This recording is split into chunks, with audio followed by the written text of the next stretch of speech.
being in isolation,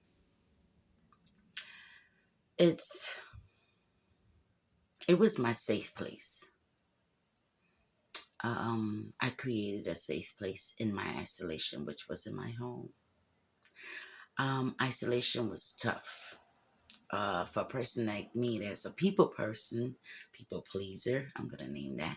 Um, uh, Outgoing and very adventurous and whatnot. And then now you're in something secluded, isolated, um, not familiar with it. It was scary. Um, it was not a safe place, but I made it a safe place. I made it feel safe. Every day it was a challenge. I created place for me to feel safe, in my body, in my mind, in my soul, in my spirit. I had to, I had this thing in me that I couldn't lose. And I had that I couldn't give up. There was no you gonna give up. There was no you gonna stop.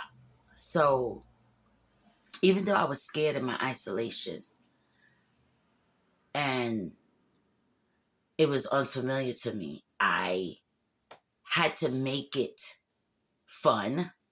I had to make it safe. I had to make it feel familiar. Something that felt unfamiliar, I had to make it feel familiar. I had to make it feel like this is where I belong. Um, when everything in my mind kept telling me this is not where I belong. And I had to challenge myself to come out of it. I felt, and then when I did start to feel like this was the place this was my safe place, I, I had to I had to feel like, I had to challenge myself and say, okay, now this is not where you need to be. You need to go outside. You need to step outside. You need to go and hang out. You need to go be with people. You need to be around people. You need to be around people that's like you. You need to find someone, somebody, something, do something. It started to feel even more safer. Like it started to feel real comfortable. The isolation started to feel more comfortable as I created a safe place in there. Once I started to say, okay, this is it. This is where I belong. Okay, I'm not gonna go from here. You know, it's gonna be okay. I'm gonna be all right. At my home, like I said, I don't know if you guys know, my home at one point did not feel safe for me. Because it was a missing piece. Just one little piece felt like everything was off. Losing my son really made me feel completely lost, gone, stolen, robbed, abandoned, rejected, all of the above. Um, and that's what made me feel unsafe. I felt unsafe in my body, my mind, my soul, and my spirit, just by losing him. So it wasn't, and then you have your surroundings, and my surroundings. It was our house became so hostile. It became so. It wasn't okay. Everything wasn't okay. Everyone wasn't okay. Um, I felt like I was the most broken person. Everyone was looking better than me. It felt like everyone was feeling better than me. My children was feeling, it looked like my children was feeling better than me. Um, but I was the mom and I had to pull it together. I had to make sure that I didn't lose it while I was losing it. I had to try to look like I wasn't losing it when I was losing it. I was trying to pretend that I wasn't losing it, but I was losing it. You know, I spent days, I spent some days in bed and some days I pulled myself out. It was a challenge, pulling myself out the bed, you know, challenge to just do anything and everything that I normally would do. Everything was a challenge. Eating, sleeping, motivating myself, being my own captain. I could not be no captain for myself. I was the most weakest link, I felt like. I felt like the weakest person ever, just losing my child. Um, and as I started to feel like this is what I was doing, I wanted someone to help me, but then I didn't want no one to help me. I wanted someone to be around me, but I didn't want anyone to be around me. I wanted the familiar faces to be around me, but then those same familiar faces I pushed away. I literally did. I blocked, I delete, I cursed them out. I said mean things probably. I didn't feel like they would understand me. So I isolated myself from everyone because you can't understand what I'm going through, even if you can understand it. For me, it doesn't feel like you can understand it. So it's best for me to just stay away from anyone. So isolation made me stay away from completely from every and anyone. Anyone that could make me laugh, anyone that could make me remember who I was. Because I lost who I was. I felt like I lost her. I didn't know who she was. I didn't know what she liked anymore. I didn't know if she liked going outside. I didn't know if she liked to party. I didn't know if she liked to laugh anymore because now she's just sad. Isolation made me question myself. Who am I? Isolation made me feel crazy. Isolation made me feel lonely. Isolation made me feel weak. Isolation made me feel strong. Isolation made me feel victorious. It made me feel like I was a winner, like I was winning at something. It made me find myself. It made me build myself back up. While I was beating myself down, it made me build myself up while I was, isolation makes me fight for myself. Isolation made me learn that I need me, that I need to fight for me, that I need to take care of me. Isolation made the weaker me be the stronger me. Isolation protected me from people that didn't have my best interests when I thought they had my best interests. Isolation really, really was my safe place.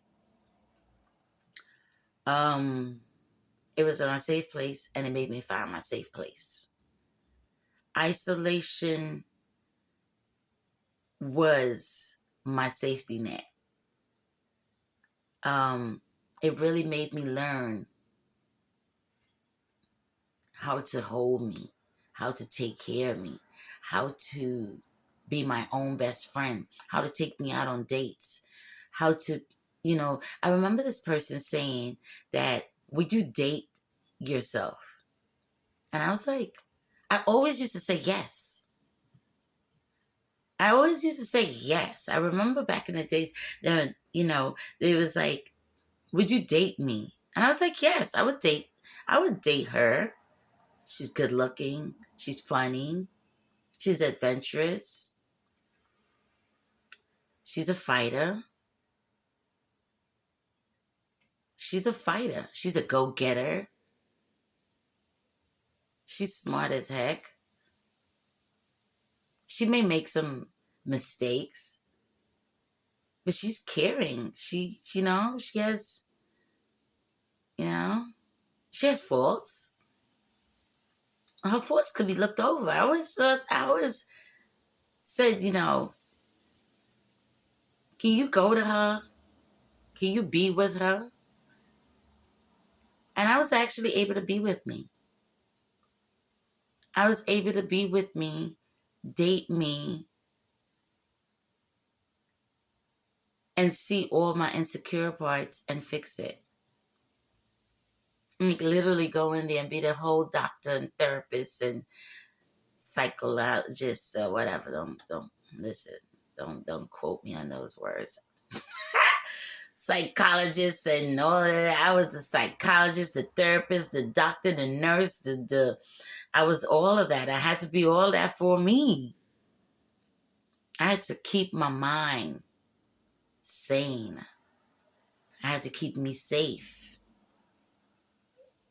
You know, so being in isolation isn't easy. And it's not hard either.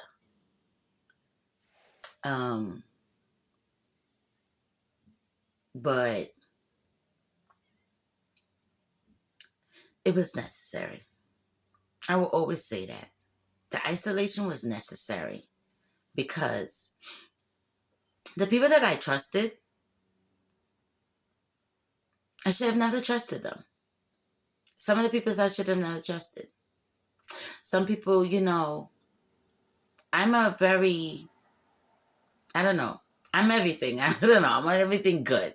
But sometimes you just, the thing is with me too, I give people the benefit of doubt.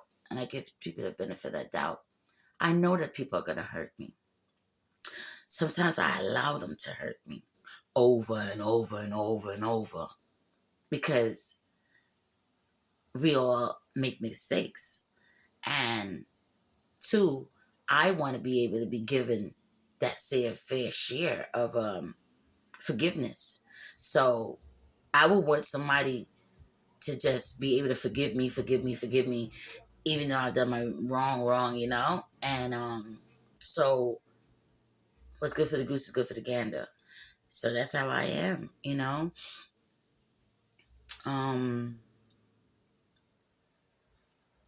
But isolation made me see the people that I needed to be able to move away from. And then it showed me how to change my behavior, my attitude. It opened my eyes to be able to be a better wife, be a better mother, speak better. The things that people always been saying, is it true? Okay, maybe it is. Okay, maybe it's not. Let's address that. Let's fix that. And I fixed it.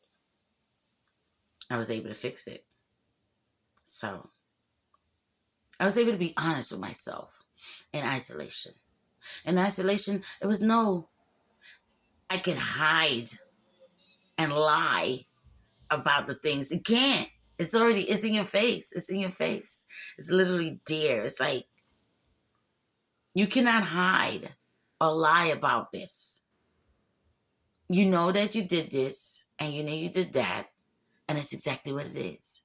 And it's there smacking you in your face. It's like, yeah, you did that. You got to own that up. Taking accountability. Learn how to take accountability in isolation. It is actually detrimental. What? Accountability. What is that? And I'm West Indian. Boy, bye. Yeah, I owned up a lot of my faults. Isolation was tough. So, but like they say, God He don't give things to the weakest. He gives it to the toughest. So, I don't want to see no more lessons. But isolation, it changed me. It made me a better woman. It did. It made me see everything. Like you have a different eye. Your eyes is totally, if your eyes was closed, it's open now. Isolation made my eyes open to so many things that I can see. Beyond its expectation, beyond everything. So it's like, wow. It's no more of my expectations. Isolation taught me that. It's not my expectations. It is what it is. It is for what it is, you know. Um, I woke up this morning with that, and I wanted to share that being in isolation, it's it's safe for some people. It's necessary for some people. Being in isolation, it's necessary for some. If you're going to grow, if you're going to be strong, if you're going to address, if you're going to change, if you're going to fix, if you're going to mend, and if you're going to position yourself in the right way. But if you're going to go into isolation to be able to take your life, because what's coming to you, it's real. What's coming to you, it's accountabilities and all of the facts, because isolation brings up everything from your past. And to be able to look at your past and take the blame, that was the word, take the blame. Can you handle that blame? Um, if you're not, then don't do it. I mean, so listen, I did not have a choice to be in isolation. Um, isolation is, isolation just came up to me and said, hey, I pick you. So I don't think that we actually choose to be in isolation.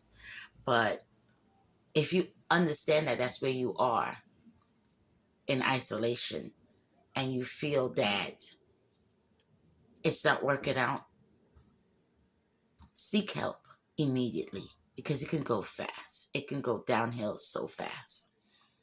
Don't be ashamed to reach out for help. Because simple fact, when you reach out, when you think that you can handle this isolation, sometimes you can't, because it breaks you down, chop you down in pieces. It it takes you to a different, it takes you to a different height, a level, a capacity that's unexplainable. Um, and you won't know that you're going downhill. I don't think that when you have grief and sadness and that you can see that downhill, you can see that roller coaster. You can't, I was not able to see my roller coaster. All I was able to see was my pain. So I knew I was in, I didn't even know the word isolation. I did not know that that's what I was in. I just knew that I didn't want to be bothered with anyone. I didn't feel like anyone could understand me. And I didn't feel like anyone could fix me. And the only person that could fix me was me. So being in isolation, um, like I said, if you're in isolation, you do need to be with someone that is going to be able to be helping you. Or listen, you need to be familyed up, strong support. That support has to be so strong. If you need you to support you. You need your family to support you. You need, I don't know if it's your family. You need a therapist. Put that. Forget about that. Scratch the family. Because sometimes the family don't understand you. They don't, or they don't think that you should be digging that deep. Oh, leave that alone. That was so long ago, but it keep coming up. Our past keep coming up to us for some of us. Sometimes our past has not passed. Not because we haven't let it go, maybe. I don't know, maybe. But it just, sometimes it just fester and fester. I don't know if it's the what's this called? Astrology or whatnot, because I'm a Libra. I tend to let things go. I mean, there's a lot of things back there for me. Um, but when we think we let it go, sometimes you really haven't let it go. So, like I said, seek help. I'm in therapy. Boldly, I'm in therapy. Um,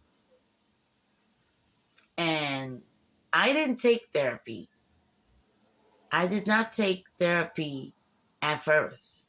I was my own therapist for a while. I would never forget that while I was in my isolation, well, while I was going into my isolation, actually, that's what made me go in.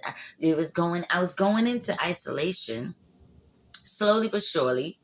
And this person kept telling me that I needed to go get help, seek help, go get. It wasn't no seek help. The person was like, "You need to get help. You need to get help. You need to go get help." And I kept wondering, I'm doing everything possible to look okay, to feel okay, and this person is telling me to go get help. Like, seriously? Maybe you need to go get help. But I was like, I respected the person, so I didn't tell the person off. So I was like, go get help. How am I gonna go get help from somebody that probably need help too? I was like, what do I need to go to a therapist for? For what? Person can't bring back my son. So what's the sense of me going to this person? Because I already know what I want. Once I know what I want, you can't change my mind. So I was like, going to this person, it's not gonna bring my son back. So going to therapy? I'm West Indian. We'll go to therapist. Since when? Go to the therapist, you better go to your bed. Therapist, yeah. Yeah, no. So it's like, wow. And when I couldn't take it, when I couldn't handle no more of the tears, no more of the gut wrenching past, no more of the fatigue, sleepless nights, anger, hate, animosity, bitterness. I couldn't handle it no longer. I was like, all right. You know, the part what was eating me up was the blame. In isolation, I kept blaming me for so many things and blaming others for so many things too. It's like, why didn't they help me? Why didn't they see that I needed their help? Why didn't they hold me? Why didn't they Why can't they hold me? Why can't they talk to me? Why can't they touch me? Why can't they say something to make me laugh? Why can't they make this pain go away? Why can't they take this pain? Why, like I just kept blaming them. Like, why is it that no one's doing nothing for me? And it's like, in isolation, you keep questioning yourself. Do I mean anything to anyone? In isolation, you question yourself.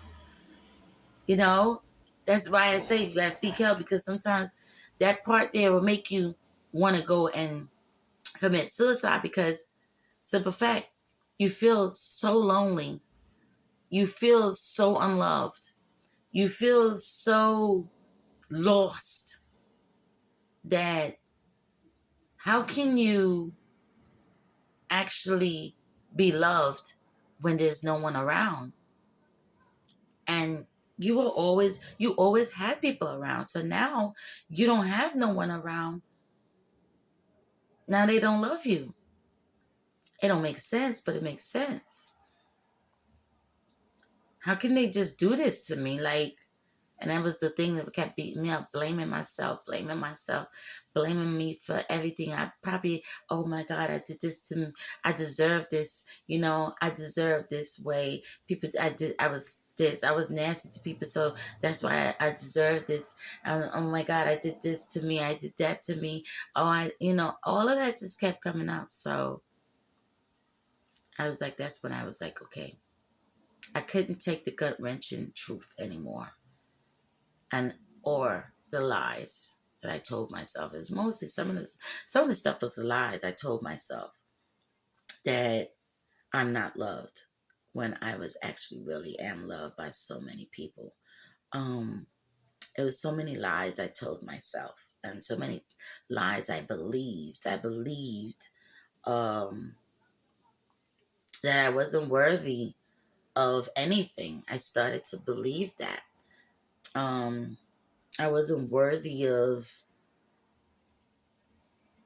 I wasn't worthy for so many things. I wasn't worthy for God. I wasn't worthy for my children, my husband. I felt unworthy for him. I felt like I should have never been married to him because, I was this horrible person. And I was like, I told myself I was this horrible person. I wasn't a good mother.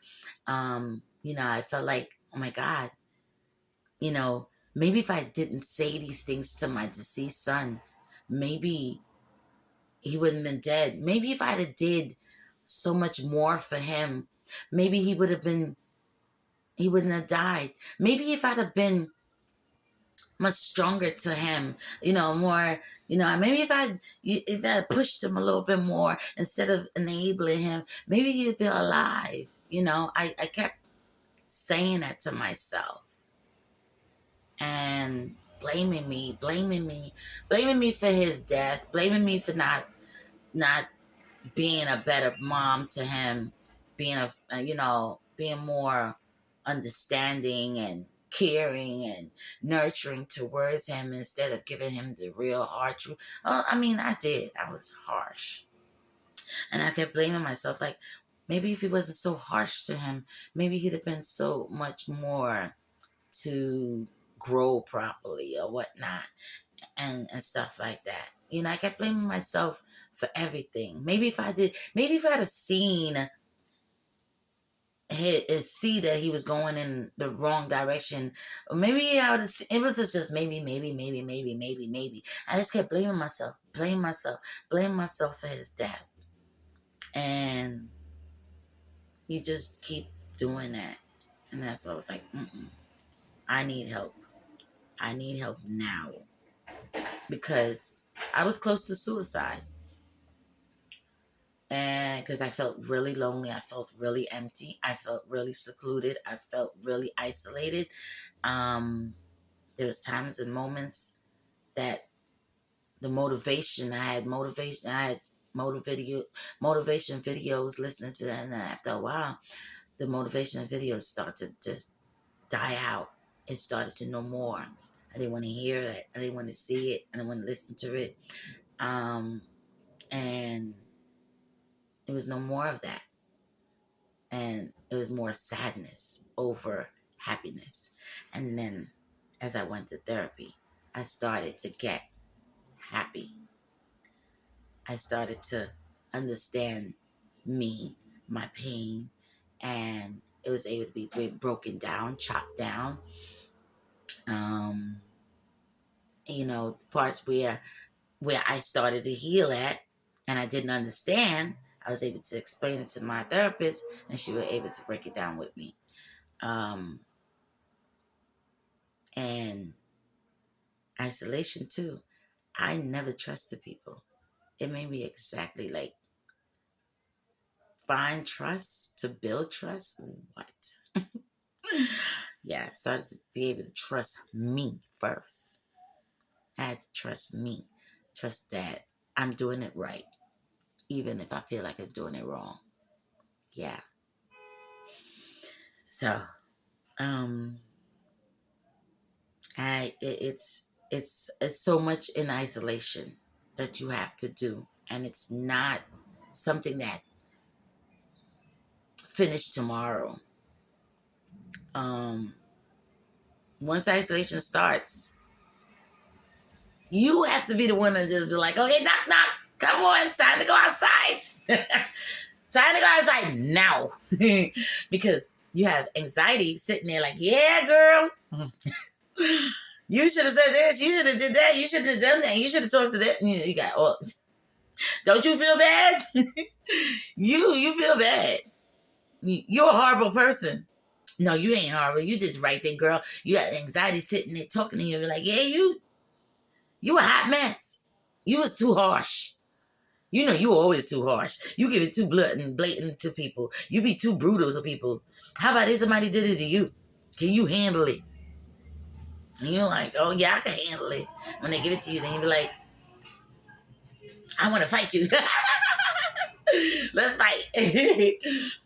Sometimes you can handle it, sometimes you can't. You know, um, isolation, yeah. Isolation make everybody come up.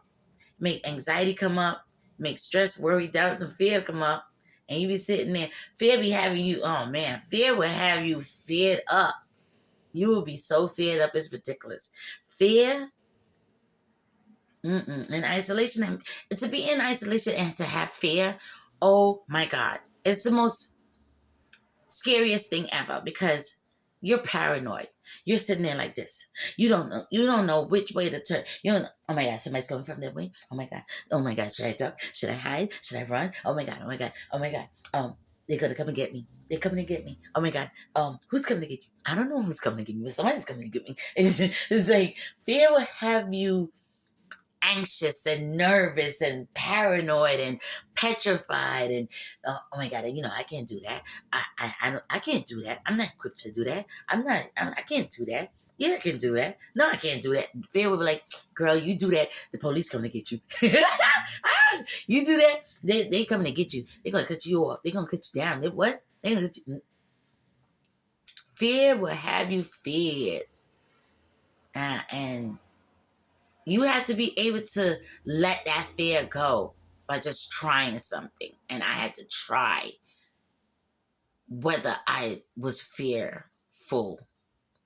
I had to try it. I had to try to go to therapy. All right, let's go to therapy. See what she's gonna say. Is she gonna say something that he or she's gonna say something to me that I want to hear, or I'm gonna go there and they gonna listen. I already had the expectation of when I go to therapy, they're gonna be sitting there talking about something I want to hear. And I already had the expectation. That's me. I already sit there and build up the expectation as a person's going to say this and they're going to say that. They're not going to say what I want to hear. I'm going to leave. All right. So I had it. No, and that says, don't go in there with no expectation. Don't go in there with no expectation.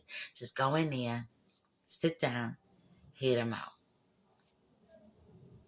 I went in there for seconds and I started bawling my eyes out. She didn't even get a chance to be able to say anything. It's like, how they sit down and be like, okay, so what's going on? I couldn't tell you right now. It was like that. It was like, okay, you sure you're ready to hear this? And I blew it all up. I let it all loose. And then, time's up. I was like, are you serious? I'm never finished. I wasn't finished. I need to speak some more. Yeah, you need to hold that for the next time when we see each other. Okay, time's up. Next patient, please. That's the part that I hate about therapy. It doesn't get you to finish up everything that you need to finish up. And then it's like a pause. It's like chop. It's like a camera, lights, camera, action, go. Okay, pause. That's it. Let's cut. And then you have to hold that off. You have to hold that all that inside of your mind. And I had anxiety. So you have to hold that in your mind for the next time. But by the time I done walked through the door, all of what I wanted to tell her, I done forgot about it. So next week I ain't got nothing to tell you about what I was on. Now I gotta tell you about this weekend that's coming up. And maybe whatever else past things that came up to my head, and I don't know why it came up. Now I gotta tell you about that. So that's therapy though. Therapy saved me.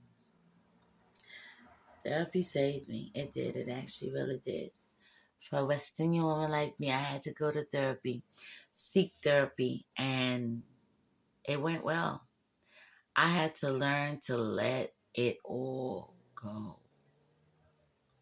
Letting it all go was it's detrimental because what's this word? I mess up this word. I'm a holder.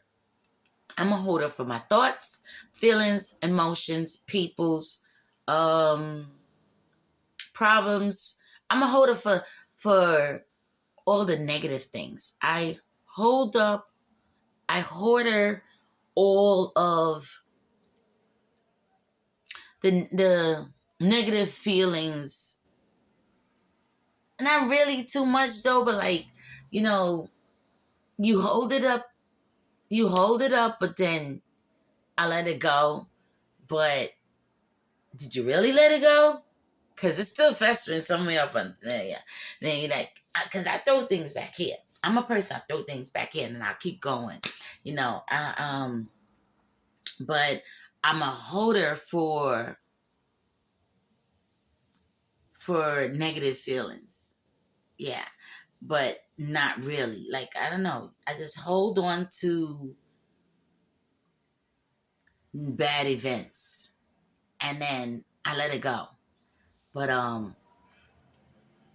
it's like you didn't let it go because you still remember it, you know? That's what it is. There's the part.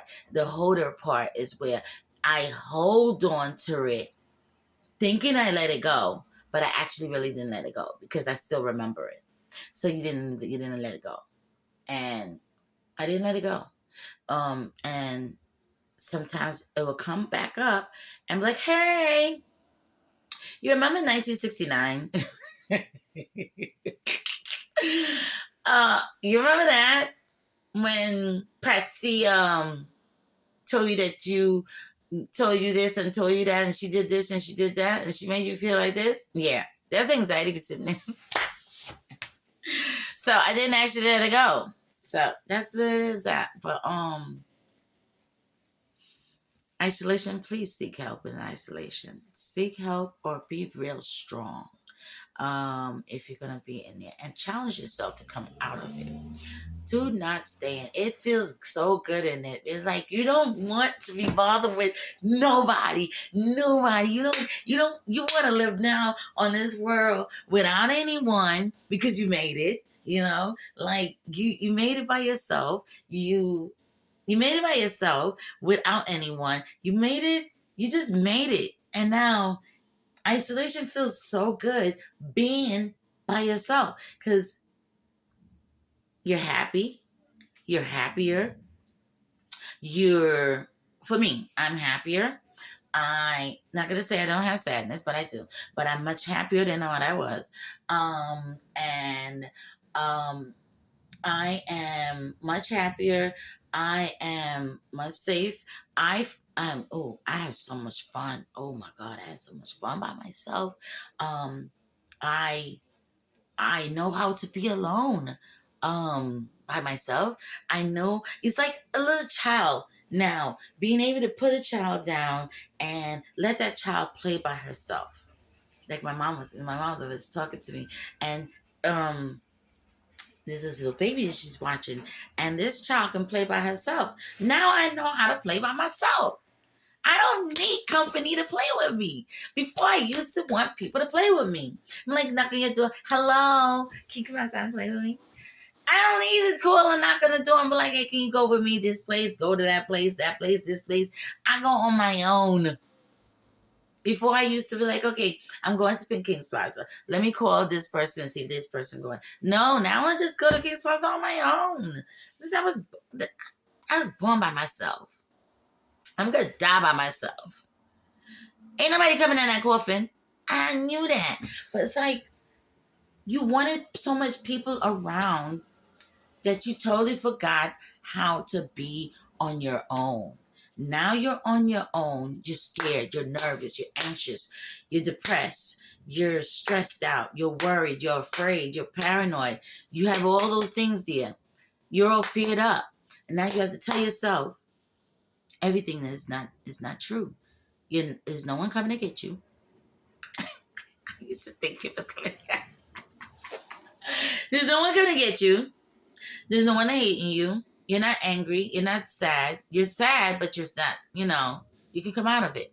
And, you know, it's not all what you're thinking. Get out your mind, get out your head, come out of your head. This is the part. I had to come out of my own head. I just get out of my head. It's like, hello, stop talking to you. If you're going to talk to you better. Because that's what it was. I had to learn how to talk to me better. You're not stupid. I used to say, you stupid. Stop saying that. And I didn't know that when you speak into existence, it really is true. People used to say that to me. My grandmother and my mother, they would always say, "Don't say them things." But they never used to say, "If you speak it into existence," they used to say, I forgot. It's a West Indian thing, but she used to tell me that, and I didn't know that. So, or if I didn't know, I mean, I knew it. It's just like I didn't think it was true. That's the whole thing. I didn't think it was true. So now it happening to me. It's true. So it's like, okay, that changes. Don't. I'm not stupid. I'm so smart. And I was like, wow, amazingly smart. It's like, well, anyway. Let it all go.